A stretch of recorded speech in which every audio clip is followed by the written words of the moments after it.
ഇതെല്ലാം ഒരു ഫണ്ണായിട്ട് പറയുന്നതാണ്, അങ്ങനെ സീരിയസ് നോട്ടിൽ അല്ല. ചിലർ പറയുന്നില്ല പടം അടിപൊളിയാണ് പക്ഷെ ആർട്ട് ഡയറക്ടർ ശരിയായില്ല,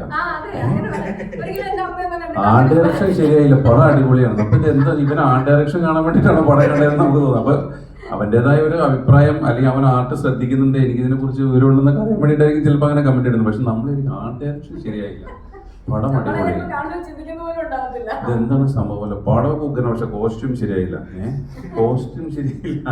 അപ്പൊ പക്ഷെ ഈ പറഞ്ഞ മാതിരി ജനങ്ങൾക്ക് അതിനെ കുറിച്ച് അറിവ് വന്നു, അവൻ കോസ്റ്റ്യൂം ശ്രദ്ധിക്കാൻ തുടങ്ങി, ആർട്ട് ഡയറക്ഷൻ ശ്രദ്ധിക്കാൻ തുടങ്ങി. പറഞ്ഞ പോലെ ഇന്റർനാഷണൽ സിനിമയിലേക്ക് എക്സ്പോസ്ഡ് ആയി, ഒത്തിരി OTT പ്ലാറ്റ്ഫോംസിൽ കുറെ സിനിമകൾ കാണുന്നത് നല്ലതാണ്. നമ്മുടെ പ്രേക്ഷകരും അതിനോടൊപ്പം വളരെയാണ്, അവര് മൈന്യൂട്ട് ഡീറ്റെയിൽസ് ഒക്കെ ശ്രദ്ധിക്കാൻ തുടങ്ങി. പണ്ട് ഇതൊന്നും ഈ പറഞ്ഞ പോലെ അറിയില്ലായിരുന്നല്ലോ, സിനിമ കണ്ട് സിനിമ നല്ലതാണ് കൊള്ളില്ല, അത് രണ്ടഭിപ്രായമുള്ളൂ. ഇപ്പൊ ഈ പറഞ്ഞ മാതിരി മറ്റേ ആ ടേബിളിൽ രണ്ടാമത്തെ ഷോട്ടിൽ ഗ്ലാസ് മാറ്റി വെച്ചു, അതാണ് എനിക്ക് പടം ഇഷ്ടപ്പെട്ടില്ല.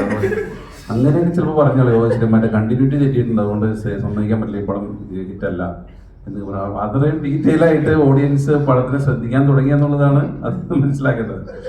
അപ്പോൾ ഈ കല്യാണം പണ്ട് തലേ ദിവസം വന്ന് എല്ലാവരും കൂടി പന്തലിടുന്നു, എല്ലാവരും കൂടി തേങ്ങ ഇടുന്നു, അങ്ങനെയായിരുന്നു പണ്ട് കല്യാണം. ഇപ്പൊ കല്യാണം ഒരു ഇവന്റ്സ് ആയി മാറി, ലൈക്ക് ഹൽദി, സംഗീതം എന്നൊക്കെ പറഞ്ഞ് പല പല പരിപാടി. അതേപോലെ സിനിമയ്ക്ക് ഇപ്പോൾ ഈ റിവ്യൂവും ഇത്തരം ഡീറ്റെയിലിംഗ് എല്ലാം അനിവാര്യ ഘടകമായി മാറി.